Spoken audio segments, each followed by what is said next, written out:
Hyakkimaru, move with the left analog stick, not with the directional button.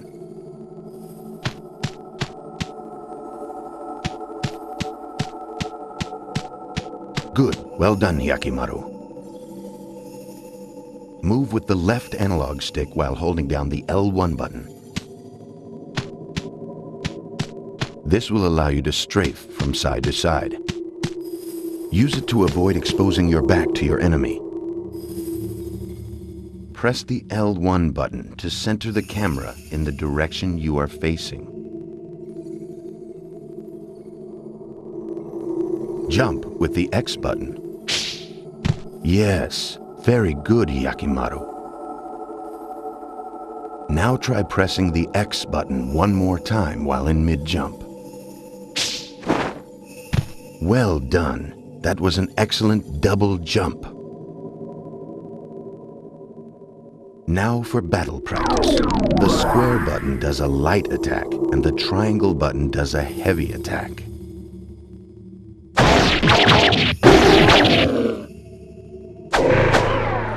You're a quick learner. Now, I will show you a very special technique. Press and hold the triangle button.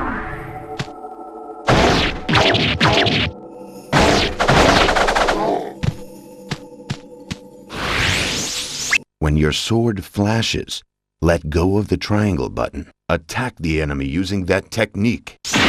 Press and hold the triangle button. When your sword flashes, let go of the triangle button. Attack the enemy using that technique. Press and hold the triangle button. When your sword flashes, let go of the triangle button. Attack the enemy using that technique. Press and hold the triangle button. You are not charging enough. Press and hold the triangle button. When your sword flashes, let go of the triangle button. Attack the enemy using that technique. Then press the buttons as they appear on the screen. Practice makes perfect, Hyakkimaru. Practice as often as you can. Try to get as many slashes as you can. You may be rewarded. Look, your attacks have caused your spirit gauge. See the blue gauge blinking in the upper left corner. Now, press the square button and the triangle button simultaneously.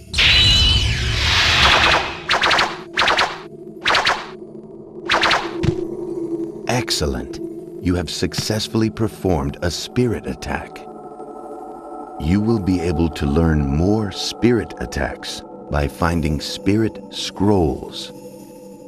Press the L2 button to change weapons. See how the weapon in your hand changed? Try attacking with that sword. Excellent swordsmanship. There are many other kinds of swords. Be sure to try each one at least once. Now, press the L2 button to return to using your sword arm. Finally, I will explain how to use the weapons I have built into your body. First, your right arm. While using your sword arm, press the R1 button. Impressive, isn't it? I call it the repeater arm cannon. This weapon can be used when you have your sword arms drawn. It is very effective, but there is limited ammo, so use it wisely. Now your left leg, press and hold the R2 button. Once you select your target using the cursor, Once you select your target using the cursor, press the triangle button. Quite powerful. Hey, Hyakkimaru. I call it the guided leg cannon.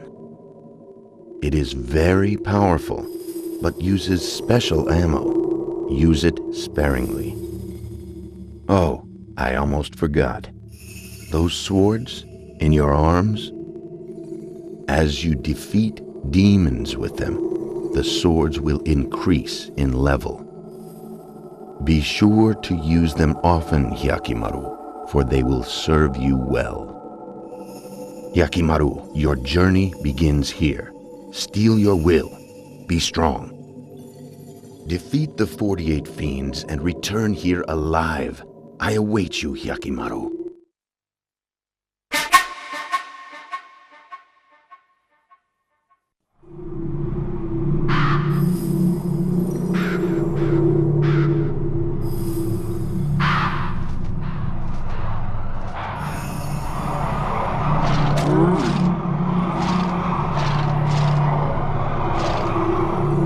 Damn demons.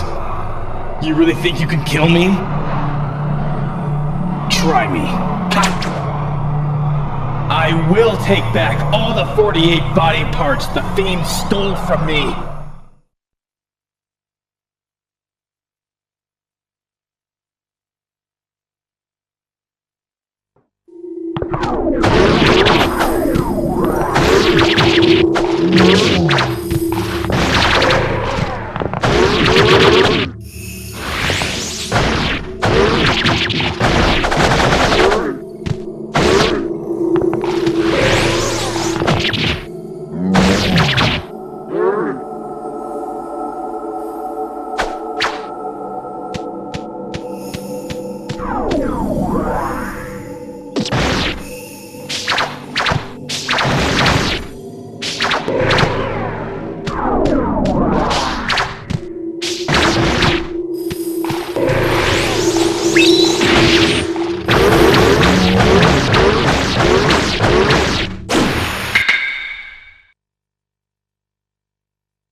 Demons!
What is that? The air doesn't feel right. Smells like a demon to me.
I finally found one!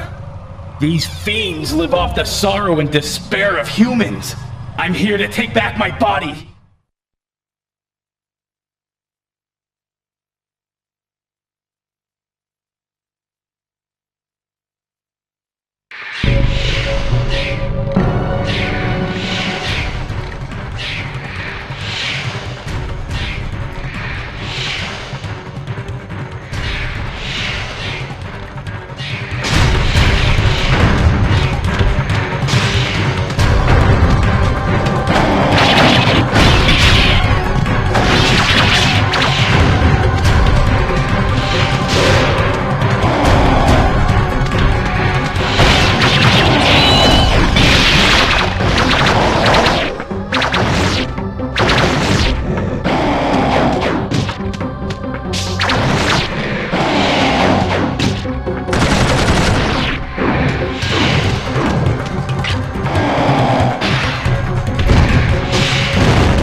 Ah. Ah. My voice. It's my own voice. I got my voice back. Ah!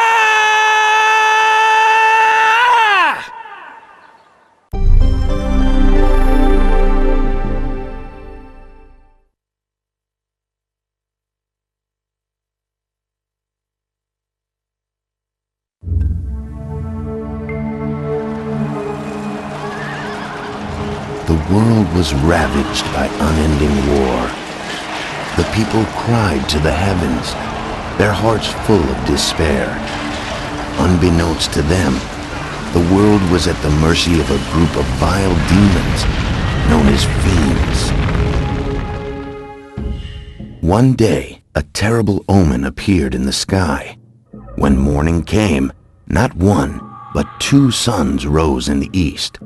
However, while one sun shined more brightly than ever, the other gave off a dull, black light, as if it were but a shadow of the real sun. It seemed as though the gods of the heavens could no longer bear to witness the troubled times on earth, and parted ways with the gods of darkness.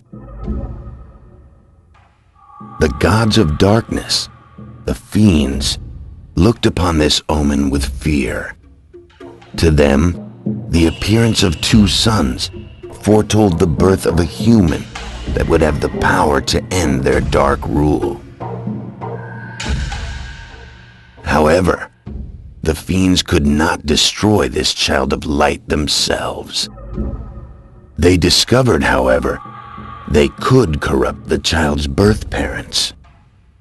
The fiends approached Kagemitsu Daigo, a local samurai, and the future father of the child of light, and enticed him with promises of power. One night, in his dreams, Kagemitsu Daigo saw a vision. In this vision, he was told that he would be given the power to bring order to this chaotic world. Daigo, thinking that he had received a vision from the heavens, gathered all his courage and ventured to the temple called the Gates of Hell alone. As Daigo stood there, surrounded by the possessed statues of the 48 fiends, he was told that the price of his power would be his firstborn child. The sudden demand threw Daigo into a panic. Heightened by the echoing laughter of the fiends, his mind began to twist, and Daigo's reason and judgment failed him at last. He signed the contract. A few days later, Daigo's child was born. This was much to the surprise of Daigo himself, as he had expected the fiends would lay claim to his child. Daigo dared to allow himself to feel a moment of joy and relief, but that moment proved to be short-lived. Shadows gathered over the newborn, wrapping themselves around its tiny body. A voice sounded from within the shadows. The body of your son now belongs to the 48 fiends. As promised, you shall be granted the power to bring order to this pitiful world. You shall never know defeat in battle from this day forth. Your path to victory shall be littered with the corpses of those who defy you. 48 parts of the infant's body had been stolen by the fiends. Seeing what happened to his son, Daigo let out a blood-curdling scream in anguish. Suddenly, Daigo sprang into action. He snatched up the infant in his arms, jumped atop his trusty steed Midoro. His wife desperately tried to stop him, but Daigo shrugged her off and made his way toward the river.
Don't worry.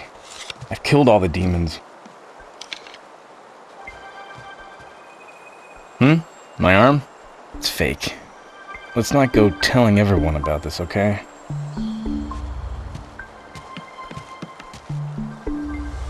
Why are you following me?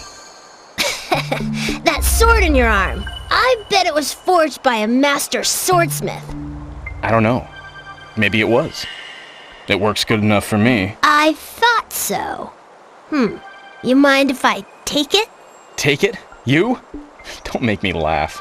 I am the world-famous thief, Dororo. Come rain or shine, once I set my eyes on a treasure, it's mine. I don't think you get it. This thing is attached to my arm. It's a part of me.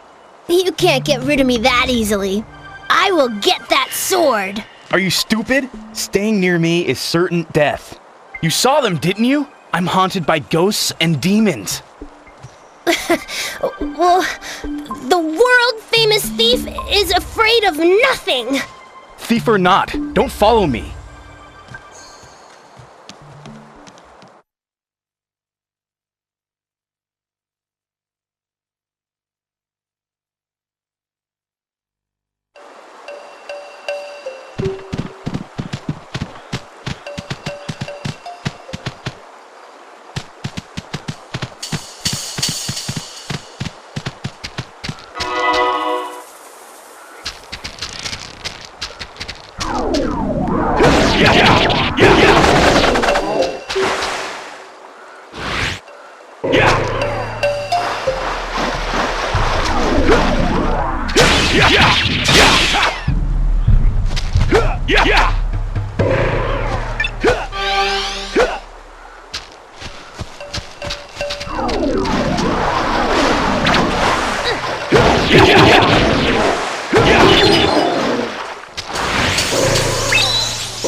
Dororo! Let me go! Let me go! Help!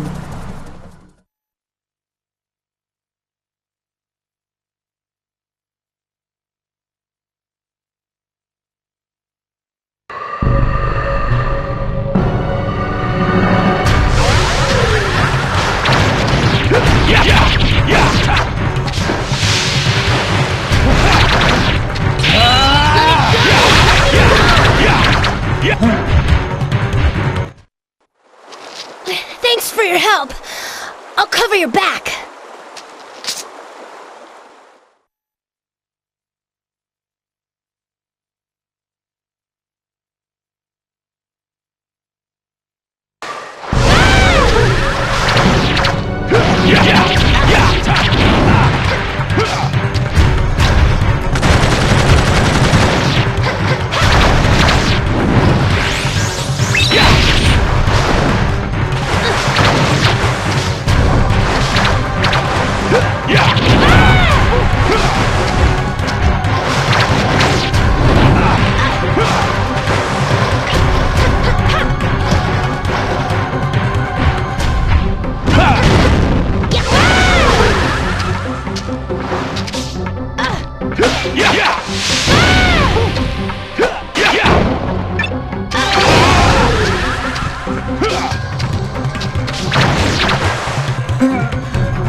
My eye!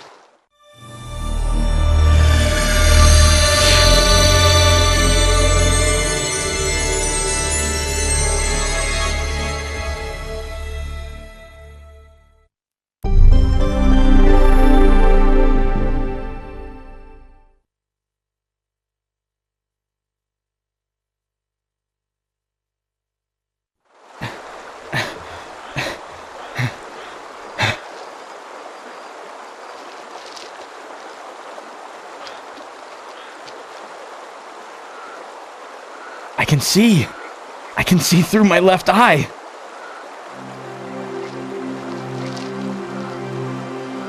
Dororo. You're Dororo. Your voice is a little annoying, but you're a cuter kid than I thought. Hey, is that your eye? Go ahead, pick it up.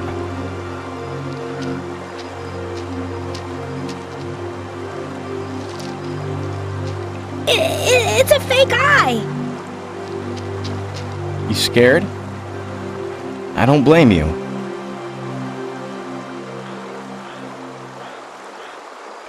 When I was a baby, I was found floating in the river in a barrel. Having returned from his studies in China, the physician Jukai had been gathering herbs near the river. To his surprise, he came upon a barrel floating by, carrying in it a tiny infant.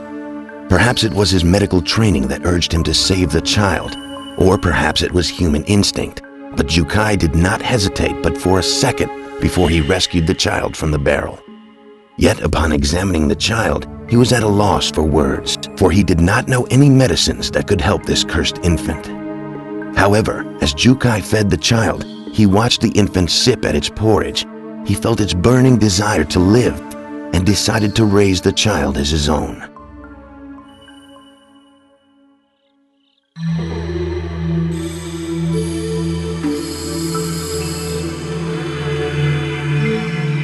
One day, a strange voice buzzed in Jukai's ear. "Feed me, the voice pleaded. He looked around in search of the source of the voice. The infant was staring straight at him with its empty eyes. "Could it be?" he said aloud. "Were you the one speaking to me?" "Yes," the voice echoed in his mind. Jukai realized that the child could speak directly to his mind. From that day forward, Jukai communicated with the child telepathically and taught him everything he needed to know about living in this cruel world. When the child turned 3, Jukai made a decision. He decided to operate on the child. He would use all his medical knowledge to give the child everything he was missing. Arms, legs, eyes, nose, ears, everything that the child lacked. He began the operation. After many, many hours, a miracle happened. At the end of the surgery, when the anesthetics had worn off, the child opened his eyes. And for the first time, the child had a complete body. And he had a name, Hyakkimaru. Within a month after the surgery, Hyakkimaru began to learn to use his new body. He sat up, moved his legs, and took his first steps. He stumbled many times, but every time he picked himself back up and tried again. The pain was nearly unbearable, and every day he worked himself to the point of nearly collapsing. Soon Hyakkimaru was able to run about as free as any child. When Hyakkimaru turned 6, Jukai had been watching him run and play like any child would, despite the fact that he could not see. He knew at that moment that with such wondrous gifts, a strange and fantastic destiny would surely be awaiting Hyakkimaru. As Hyakkimaru grew older, strange things began to occur. Demons began to appear all around them, watching their every move. When Hyakkimaru turned 18, he visited a local temple. While praying, a voice spoke to him from the heavens. The 48 fiends have each taken a part of your body, young Hyakkimaru. You must slay these fiends and retrieve what is rightfully yours. However, the fiends have also created a human out of your body parts. Slay the fiends, or their human creation, and you shall become whole once again.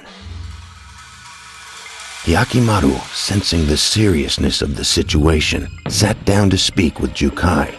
Hyakkimaru knew that the fiends were after him. He knew it was because of his special powers that the demons wanted him dead.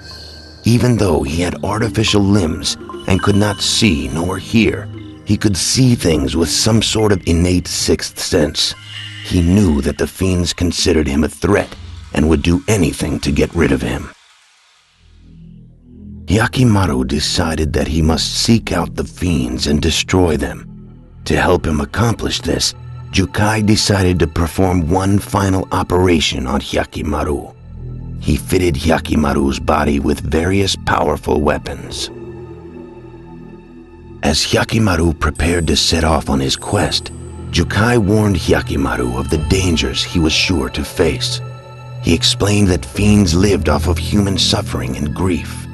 He told Hyakkimaru that if he encountered any peoples burdened with inexplicable pain or suffering, chances are he would find a fiend nearby.